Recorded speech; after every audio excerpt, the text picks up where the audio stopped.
significant remit of the British Gear Association is to ensure the future of the gearing industry in the UK. Many of our members find themselves asked to go into schools to provide outreach and promote STEM subjects, and for many this is not an easy prospect.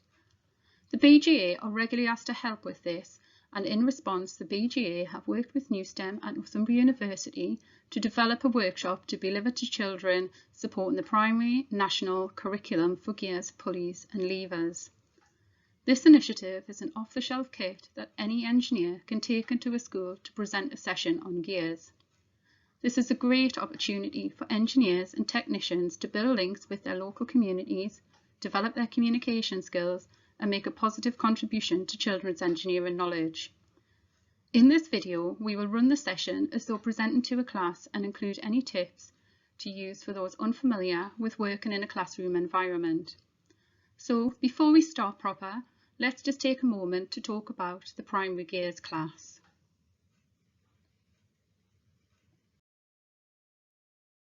So why primary?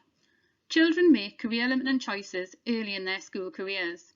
Research suggests that many arrive at secondary school having already decided that STEM subjects, whilst interesting, are not for people like me. Working with primary schools helps show children the types of careers available before they have ruled out working in STEM. This workshop builds on the statutory requirements of the Primary National Curriculum for Science. This is a short 30 to 60-minute workshop about gears to be used within a classroom setting. Simple activities allow children to develop an age-appropriate understanding of how gears work, and engineers will be able to use the workshop to talk about their job. The class teaches the basic principles of gears and gearing, including gear trains and compound gears, simple gear ratios, for example 1 to 2, 1 to 3, 1 to 9, rotational, directional and speed. It will leave the children with a greater appreciation of the importance of gears, extend specific technical vocabulary related to gears, and give the engineer an opportunity to showcase a range of mechanical engineering careers.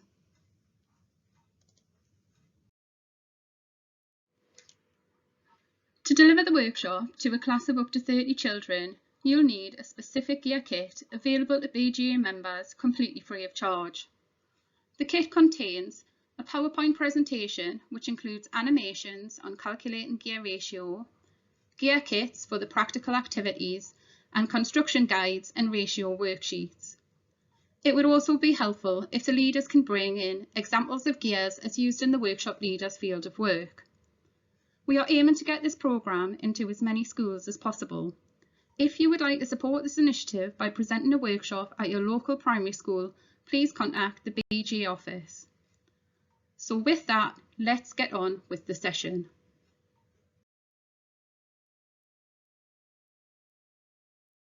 Good morning class. Today we are going to make a machine which could run forever. Take this moment to introduce yourself and your work with gears. Talk about how you became interested in gearing, why you chose a career as an engineer, and what your day-to-day activities include. At this point, we want to find out from the children what they already know about gears and give them an opportunity to discuss their current ideas about gears. I would give about 4 to 5 minutes for this discussion. So everyone, let's find out what you already know about gears. Have you heard the word gears before? Let's break into tables and tell your friends what you already know about gears. And I would like each table to list as many places as they can that use gears. You'll likely be surprised by how much children already know or think they know. This discussion also sets a precedent of pairs, tables, group work, and allows you to practice how you're going to regain attention from the class. This is a good time to tell them, when I raise my hand, that means I'd like your eyes this way please, or similar. This is also a good time to establish assistance from teachers and teaching assistants. They'll very likely circulate the tables and facilitate the discussion, but do prompt them if necessary. Okay, great. You all know a bit about gears, so let's look at a few examples you have mentioned. Many of you have correctly identified we find gearing systems on bicycles. These are similar to the gears we'll explore today. However, they are also different because they are linked by a chain. Be conversational throughout this session. Children would likely contribute their ideas and knowledge as you go along. If you can, incorporate their thoughts. Respond positively where you can. I can see why you might think that is better than that's wrong. Don't be afraid of saying technical terms such as mechanical engineering. A lot of you have mentioned gears in cars. Do you recognise one of these? Does it look like the gears on a bicycle?